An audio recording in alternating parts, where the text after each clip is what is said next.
আল্লাহ রাব্বুল আলামিনের ঘর যখন তিনি বানালেন, ঘর যিনি বানাচ্ছেন তিনি রাজমিস্ত্রি, আল্লাহর পয়গম্বর।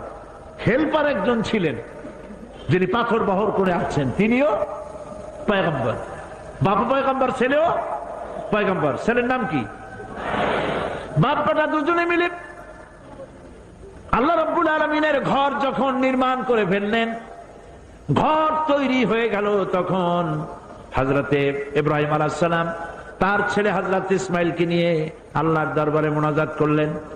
সর্বপ্রথম যে মুনাজাত আমাদের জাতির পিতা ইব্রাহিম আলাইহিস সালাম সর্বপ্রথম যে মুনাজাত করলেন, যে দোয়াটা করলেন, সেই দোয়াটা ছিল পৃথিবীর সর্বপ্রথম সন্ত্রাস বিরোধী দোয়া। প্রথম দোয়াটাই ছিল রব্বি জাল হাযাল বালাদা আমিনান, হায় আল্লাহ তুমি এই শহরকে নিরাপত্তার শহর বানিয়ে দাও। সুবহানাল্লাহ বলেন।